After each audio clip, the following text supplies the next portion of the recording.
Hello students, તમારું સ્વાગત છે અમારી યુટ્યુબ ચેનલ આઈ એમ એજ્યુકેશનમાં. તો આજે તમને થંબનેલ જોઈને ખબર પડી જ ગઈ હશે કે આ વિડીયોમાં આપણે શેના ટોપિક વિશે ડિસ્કશન કરવાના છીએ. તો આ વિડીયોમાં આપણે જે બેંક ઓફ બરોડા તરફથી જે ઓફિસ આસિસ્ટન્ટની ભરતી બહાર પડી છે એના લગતી સંપૂર્ણ માહિતી વિશે આપણે આ વિડીયોમાં ડિસ્કશન કરીશું. તો ઘણા લોકોને એવું કન્ફ્યુઝન થતું હોય કે આ જે ઓફિસ આસિસ્ટન્ટની જે ભરતી બહાર પડી છે એનું કામ શું હોય, એનો પગાર ધોરણ શું હોય અને મુખ્યત્વે એનું જે ડેઝિગ્નેશન હોય બેંકમાં એ શું હોય. તો આજે આ તમામ વિગતો આપણે આ વિડીયો થ્રુ સમજીશું. તો મેક શ્યોર કે આ જે વિડીયો છે એને પૂરો જોજો એટલે તમારાથી કોઈ પણ માહિતી મિસ ના થાય. ઘણા લોકોના મનમાં એવું થતું હશે કે ઓફિસ આસિસ્ટન્ટની પાછળ પ્યુન લખેલું છે તો ક્યાંક આ પ્યુનનું કામ તો નહીં હોય ને, આમનું કામ શું હશે? તો સંપૂર્ણ કામ વિશે માહિતી આપણે વિડીયોના અંતમાં ડિસ્કશન કરેલી છે, તો વિડીયો પૂરો જોજો. એન્ડ તમને આ વિડીયો ગમે તો મેક શ્યોર કે વિડીયોને લાઇક કરજો, તમારા ફ્રેન્ડ્સની સાથે શેર કરજો અને અમારી ચેનલને સબસ્ક્રાઈબ કરજો. તો ચલો શરૂ કરીએ કે આની જે માહિતી છે એ કઈ માહિતી આપણને આપવામાં આવી છે, એના જે એપ્લિકેશન ફોર્મ છે એ ક્યારથી ભરાવાના શરૂ થવાના છે અને કઈ લાસ્ટ ડેટ છે એ બધી ઇન્ફોર્મેશન આપણે અહીંયા ડિસ્કશન કરીશું. તો અહીંયા આપણને આપેલું છે online registration of application starts from, તો 3 તારીખથી શરૂ થવાના છે આપણા જે એપ્લિકેશન ફોર્મ છે એ, અને લાસ્ટ ડેટ કઈ છે સબમિશન કરવાની તો છે 23/5/2025. તો આપણી જે ફોર્મ શરૂ થવાના છે એ છે 3 મે અને લાસ્ટ ડેટ કઈ છે તો 23 મે 2025. ઓકે, દેન અહીંયા આ બધી ઇમ્પોર્ટન્ટ નોટ આપેલી છે જે તમારે એકવાર રીડ કરી લેવી. તો અહીંયા આપણને નંબર ઓફ વેકેન્સીઝ આપેલી છે કે ટોટલ કેટલી વેકેન્સી છે. તો પહેલાં આપણે ટોટલ વેકેન્સીની વાત કરીએ તો ટોટલ વેકેન્સી જે બહાર પડી છે એ છે 500. ઓકે, તો આખા ઇન્ડિયામાં આપણે વાત કરીએ તો ટોટલ 500 વેકેન્સી છે જે બહાર પડી છે. એમાંથી આપણે સ્પેસિફિકલી ગુજરાતની વાત કરીએ તો ગુજરાતમાં કેટલી વેકેન્સી તો 80 વેકેન્સી અહીંયા બહાર પડેલી છે. જે આપણે આખા ઇન્ડિયાની વાત કરીએ તો ફર્સ્ટ અહીંયા છે ઉત્તર પ્રદેશ, એમાં છે 83 વેકેન્સી. કેટલી? 83 વેકેન્સી જે ફર્સ્ટ નંબર ઉપર આવે. દેન સેકન્ડ આમાં બધામાંથી જે વધારે વેકેન્સી બહાર પડી હોય તો છે ગુજરાત. કેટલી? 80 વેકેન્સી બહાર પડી. તો આ એક સારી એવી ભરતી છે એન્ડ સારા એવા પગાર ધોરણ સાથે આ ભરતી છે.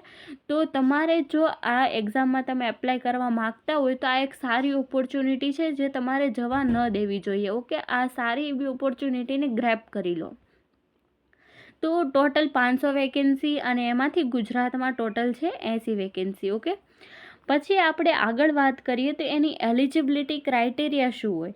તો આનો એલિજિબિલિટી ક્રાઇટેરિયાની આપણે વાત કરીએ તો જે એજ હોવી જોઈએ એ મિનિમમ 18 યર્સ હોવી જોઈએ એન્ડ મેક્સિમમ જોઈએ તો 26 યર હોવી જોઈએ. ઓકે, એન્ડ અહીંયા ક્વોલિફિકેશન શું હોવું જોઈએ તો મિનિમમ ક્વોલિફિકેશન અહીંયા છે 10 પાસ. તો 10 પાસ ઉપર આ વેકેન્સી બહાર પડેલી છે. એનો મતલબ કે 10 ધોરણ જે પાસ કરેલું હોય એ એપ્લાય કરી શકે, 12 પાસ કરેલું હોય એ પણ એપ્લાય કરી શકે, અને જેમનું ગ્રેજ્યુએશન કમ્પ્લીટ થઈ ગયું છે જો એ લોકો બેંકમાં જવા માગતા હોય તો એ લોકો પણ આ ફોર્મ ફિલ કરી શકે.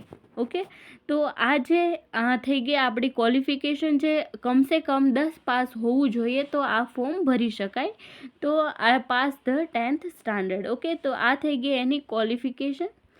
देन आनी जे रोल एंड रिस्पॉन्सिबिलिटी, इसका मतलब क्या हुआ કે આનો મતલબ એવો થાય કે ઓફિસ આસિસ્ટન્ટ જે હોય એનું કામ શું રહેવાનું, એની જવાબદારી શું રહેવાની છે બેંકમાં એ આપણે જોઈશું. બટ આપણે ગુજરાતીમાં જોવાનું અને તમને ઇઝી વર્ડ્સમાં સમજમાં આવે એવી રીતે હું તમને સમજાવીશ. તો આપણે આ વિડીયોના લાસ્ટમાં આપણે ડિસ્કશન કરશું આની જવાબદારીઓ અથવા ઓફિસ આસિસ્ટન્ટનું કામ શું હોય એ બધું આપણે લાસ્ટમાં ડિસ્કશન કરવાના છીએ. ઓકે, देन અહીંયા આપણને 4 નંબરનો जो पॉइंट છે એ છે સ્કેલ ઓફ पे. ઓકે, તો સ્કેલ ઓફ पे का मतलब તમને સમજાય જ ગયું હશે કે આપણે અહીંયા સેલેરીની વાત થાય છે, પગાર ધોરણની વાત થાય. ઓકે, તો ફર્સ્ટ ઓફ ઓલ અહીંયા આપણે લખેલું 19,500 યાની કે 19,500 આપણી જે બેઝિક સેલેરી છે એ રહેવાની. પ્લસમાં આપણને અહીંયા લખેલું છે in addition to basic pay, એટલે આપણો 19,500 જે બેઝિક પે છે એ તો રહેવાનો જ, બટ એમાં સાથે સાથે ડી આપવામાં આવે, HRA આપવામાં આવે, CCE આપવામાં આવે, દેન સ્પેશિયલ અલાઉન્સીસ જે હોય એ આપવામાં આવે, ટ્રાન્સપોર્ટેશન અલાઉન્સીસ જે હોય એ આપવામાં આવે, સ્પેશિયલ પે આપવામાં આવે, પછી છે લીવ ફેર કન્સેશન આપવામાં આવે, લીવ એન્કેશમેન્ટ આપવામાં આવે, group medical insurance for self and dependents. આનો મતલબ શું થયો કે તમને મેડિકલ ઇન્સ્યોરન્સ હોય તમારા માટે પણ આપવામાં આવે એન્ડ તમારી ફેમિલી માટે પણ આપવામાં આવે. ઓકે, પછી છે મેડિકલ એઇડ, ગ્રેજ્યુટી આપવામાં આવે, then defined contributory pension scheme and staff overdraft facility. Then પછી આપણને અહીંયા આપેલું છે હાઉસિંગ બિલ્ડિંગ લોન, યાની કે બેંકમાં જેટલા પણ લોકોને જેટલા વ્યાજ દરે લોન મળતી હોય એના ઓછા વ્યાજ દરે જે બેંકના જે એમ્પ્લોઈઝ હોય એને આપવામાં આવે. તો જો તમે ઓફિસ આસિસ્ટન્ટ તરીકે બેંકમાં જોઈન થઈ જાઓ છો તો બધા લોકો કરતાં તમને ઓછા ટકે વ્યાજ ઉપર લોન આપવામાં આવે છે. ઓકે, ત્યારે અહીંયા લખેલી જેટલી પણ બધી ફેસિલિટી છે એ બધી ફેસિલિટી પ્રોવાઈડ કરવામાં આવશે. જે બેંકમાં કામ કરતા હોય, જે ક્લાર્ક લોકો હોય કે PO હોય, જેને ફેસિલિટી આપવામાં આવે એટલી જ ફેસિલિટી ઓફિસ આસિસ્ટન્ટને પણ આપવામાં આવશે. તો આ બધું આપણો જે બેઝિક પે છે એ કેટલો છે 19,500, યાની કે 19,500. અને એમાં આ બધા DA, HRA, CCA ને આ બધા અલાઉન્સીસ આપણે પ્લસ કરીએ તો તમારો જે પગાર હોય, જે સેલેરી હોય, ટોટલ 30,000 જેટલી થઈ જાય. કેટલી? 28,000 થી 30,000 રૂપિયા જેટલી તમારી સેલેરી થઈ જાય, જે એક ક્લાર્કની સેલેરી જેટલી જ કહેવાય. અને અહીંયા તમારો સ્કેલ પે આપેલો છે, જે તમારા એક્સપિરિયન્સ સાથે સાથે તમારી જે સેલેરી છે એ પણ ઇન્ક્રીઝ થાય. દેન અહીંયા એલિજિબિલિટી આપેલી છે. તો એલિજિબિલિટી અહીંયા પહેલાં આપેલી છે કે તમે ભારતના હોવા જોઈએ, બીજા કોઈ પણ દેશના. તો આ તમારે વાંચવાનું રહેશે, જે નેશનાલિટી એન્ડ સિટીઝનશીપ. ઓકે, પછી અહીંયા આપણને આપેલું છે એજ બરાબર. તો એજ તમારી શું હોવી જોઈએ? તો તમારી જે એજ હોય એ મિનિમમ 18 યર્સ હોવી જોઈએ એન્ડ મેક્સિમમ 26 યર હોવી જોઈએ. ઓકે, તો અહીંયા તમને તારીખ પણ આપી દીધેલી છે કે તમે 1/5/1999 અને 1/5/2007 પહેલાં ન જન્મ્યા હોય. બરાબર, તો આનો મતલબ શું થાય? તો 1/5/1999 પહેલાં તમે ના જન્મેલા હોવા જોઈએ અને 1/5/2007 પછી તમે ના જન્મેલા હોવા જોઈએ. અને આ બંને ડેટ છે એ ઇન્ક્લુડ છે આમાં જ. ઓકે, તો આ છે તમારું એજ લિમિટ, એટ મીન્સ કે એજ ક્રાઇટેરિયા. પછી તમે જો SC/STમાં આવો છો તો તમને 5 યર્સનું રિલેક્સેશન મળે છે. OBCમાં તમે આવો છો નોન ક્રિમિલિયરમાં તો 3 યર્સનું તમને રિલેક્સેશન મળે. એન્ડ આવી જ રીતે તમે આ બધું જે રિલેક્સેશન છે એ બધું તમે અહીંયા વાંચી શકો છો. ઓકે, પછી આપણે આગળ વાત કરીએ તો આપણું જે એજ્યુકેશનલ ક્વોલિફિકેશનની વાત કરીએ તો એ તો આપણને ખબર જ છે, જેમ મેં તમને પહેલાં કીધું કે આ જે ભરતી છે એ 10 પાસ ઉપર ભરતી બહાર પડેલી છે. મીન્સ કે 10 પાસવાળા, 12 પાસ જેમણે કરેલું છે એ, અને જે લોકો ગ્રેજ્યુએટ છે એ લોકો પણ અહીંયા એપ્લાય કરી શકે છે.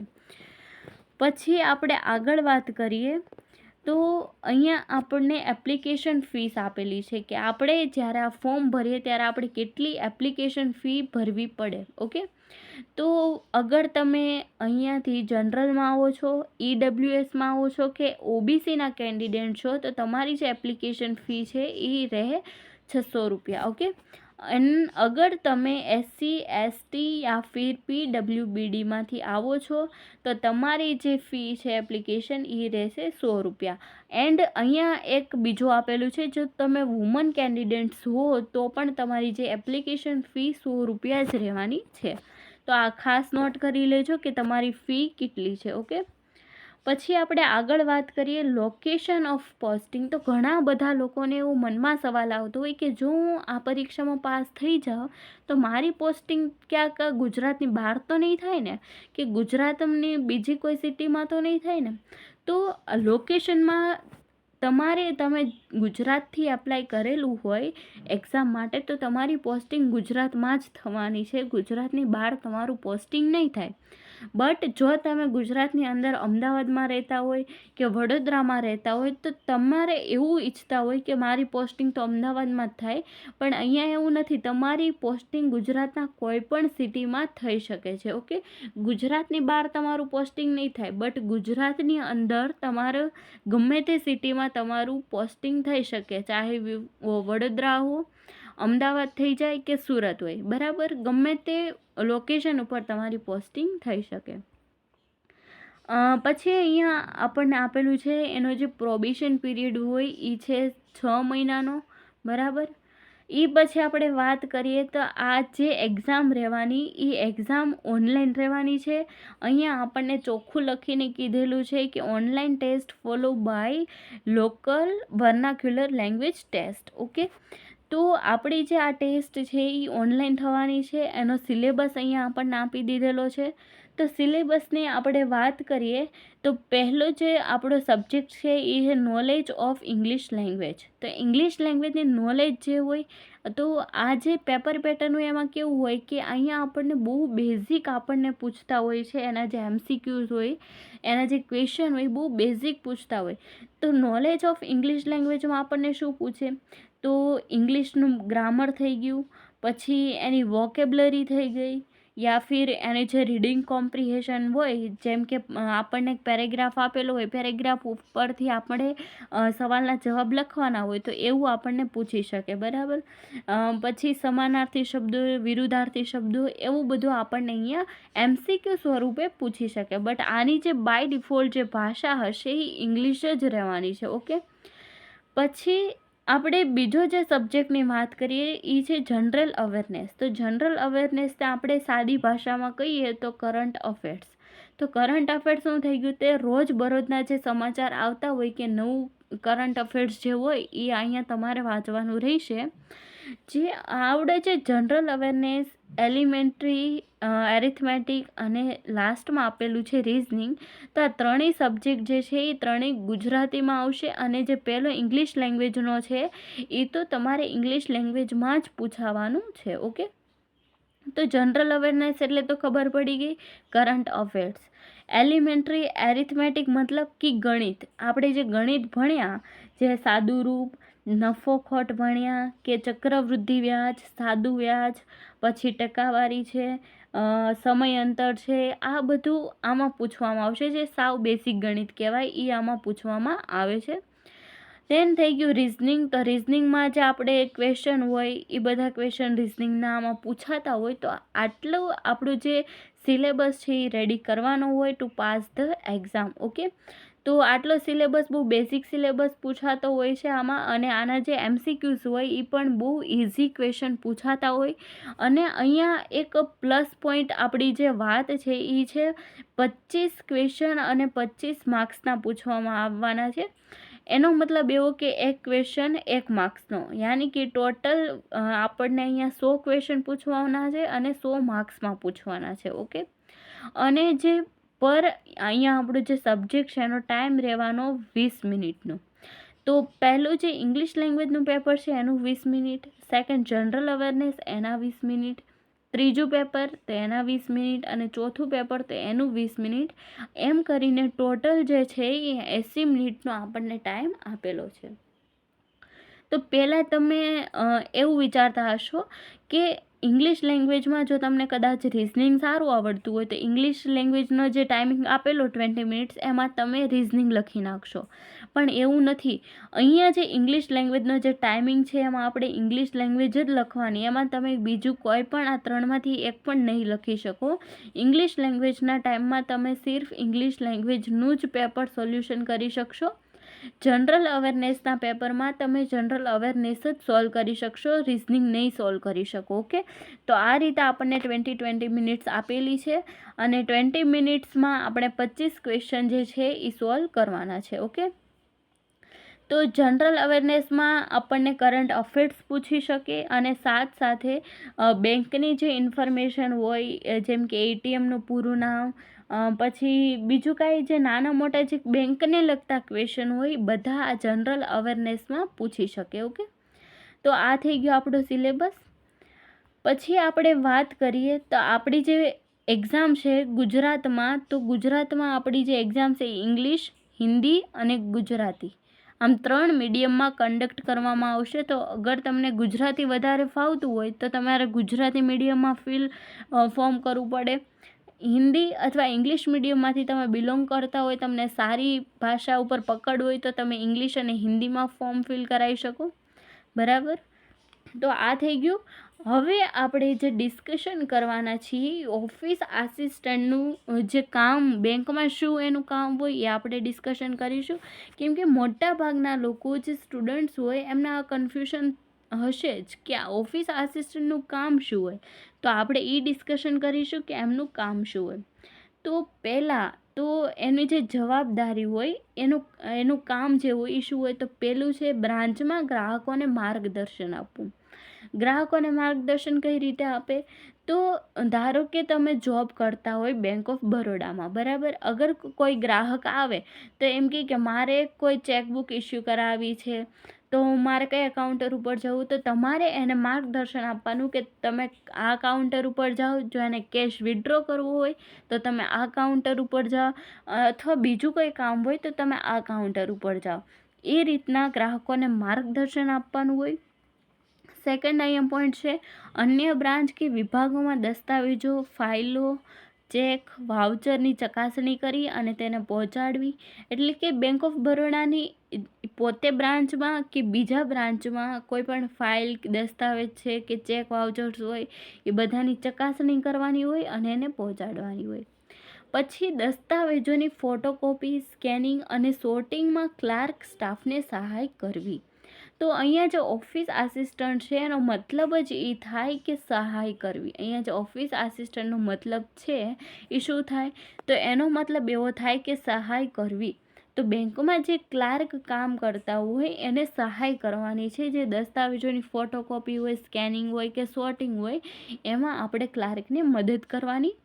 અને લાસ્ટ જે છે એ છે ફોટોકોપીની મશીન અને ફેક્સ મશીન એવા જે ઓફિસના જે સાધનો હોય એને સંચાલન કરવાનું.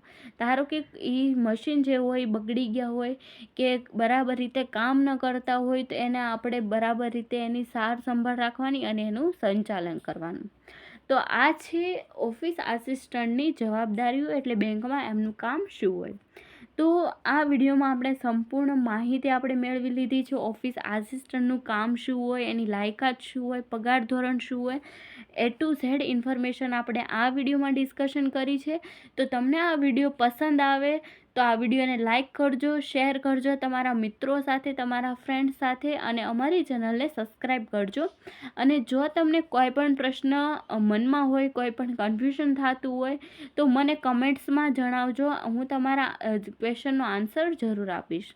તો મળીએ નેક્સ્ટ વિડીયોમાં. Till then, thank you.